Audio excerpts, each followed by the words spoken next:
एक ऐसा काम जो मर्दों को शादी से पहले सीख लेना चाहिए और शादी के बाद तुरंत कर देना चाहिए,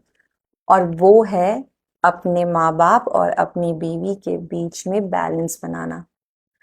ये सुना आपने कई बार होगा, लेकिन इसको करने के लिए एक जो सबसे इम्पोर्टेंट बात हम लोग भूल जाते हैं वो ये है कि आप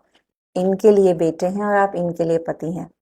जब आपको बैलेंस भी यही बनाना है, आपको अपने रोल का बैलेंस बनाना है, आपको अपना बैलेंस नहीं बनाना है कि आप उनको भी टाइम दे रहे हैं, इनको भी टाइम दे रहे हैं। यस, वो आपका काम है,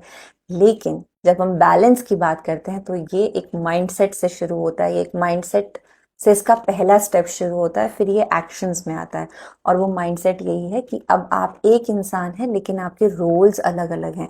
अब आपके रोल्स सिर्फ एक लड़का के नहीं रह गए, आपके एक पति के हो गए, और कुछ सालों बाद एक बाप के भी बढ़ जाएंगे। तो मर्दों का बहुत जरूरी काम है कि इन रोल्स को समझते हुए इसके लिए एक माइंडसेट डेवलप करें, और इस माइंडसेट को जब डेवलप करेंगे तब चीजें एक्शंस में लाएं। इमीडिएटली एक्शंस में लाने से आप कई बार परेशान होते हैं, कई बार आपका पार्टनर परेशान होता है, कई बार आपके माँ बाप इनसिक्योर होते हैं, और इनसिक्योरिटी से वो आपके साथ साथ आपके पार्टनर को भी कई बार इन्वॉल्व कर लेते हैं उस इनसिक्योरिटी में, और जिसकी वजह से कलेश ज्यादा होते हैं।